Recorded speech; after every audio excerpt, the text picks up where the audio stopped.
आपको यह पता होना चाहिए कि लक्ष्मण की पत्नी का नाम था उर्मिला।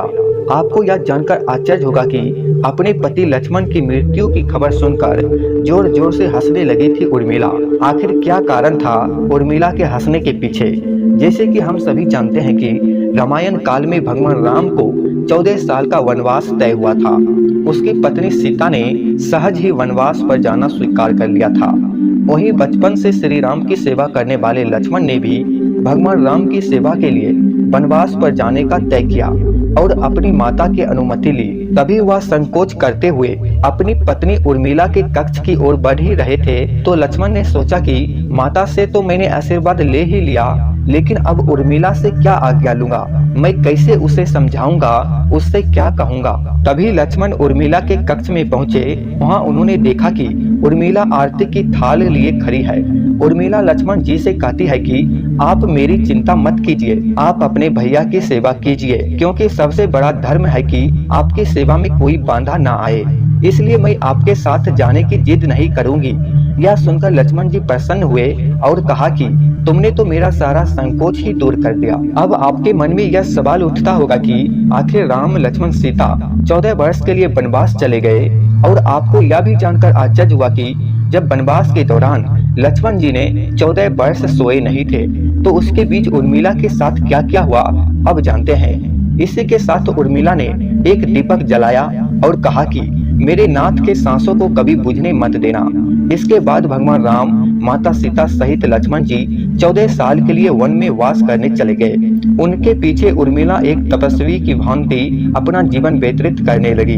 बता दें कि उर्मिला भी 14 वर्षों के लिए नींद में चली गई थी। दरअसल इसके पीछे का कारण है कि लक्ष्मण हर समय भगवान राम और माता सीता की सेवा में लगे रहते थे, इसलिए उन्होंने नींद की देवी से वरदान मांगा कि उन्हें 14 वर्षों तक नींद ना आए, ताकि वो चाहे सुबह हो या रात हो हर समय अपने भैया की सेवा कर सके।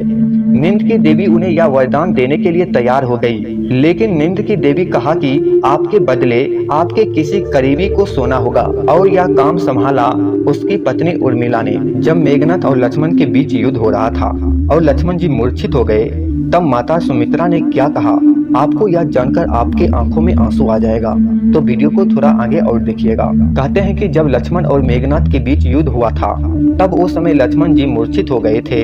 तब हनुमान जी उसके लिए संजीवनी बूटी लेने गए थे। संजीवनी बूटी लेकर जैसे ही वो अयोध्या से गुजरे, तो हनुमान जी को राक्षस समझकर भरत ने उन पर तीर से हमला किया और हनुमान जी नीचे गिर गए। हनुमान जी ने भरत जी को सारी बात बताई कि किस तरह रावण के पुत्र मेघनाथ ने लक्ष्मण जी पर हमला कर दिया, इसलिए वह उनके लिए संजीवनी बूटी लेकर जा रहे हैं। आपको यह जानकर आश्चर्य होगा कि जैसे ही लक्ष्मण जी मूर्छित हुए, वैसे ही उर्मिला ने भी अपनी नींद से उठ खड़ी हो गई। जैसे ही भगवान राम जी की माता कौशल्या ने यह सब सुना, तो उन्होंने कहा कि राम से कहना कि लक्ष्मण के बिना वो भी अयोध्या में पैर ना रखे। वही दूसरी ओर माता सुमित्रा ने कहा कि भगवान राम से कहना कि अभी भी मेरा दूसरा पुत्र शत्रुघ्न मेरे पास है, अगर जरूरत पड़ी तो मैं उन्हें भी भेज दूंगी। मेरे दोनों बेटे भगवान राम की सेवा के लिए ही तो जन्मे हैं। माताओं का ऐसा प्रेम देखकर हनुमान जी की आंखों में भी आंसू आ गए। आपको ये सभी जानकारी कैसा लगा, कमेंट में जरूर बताइएगा।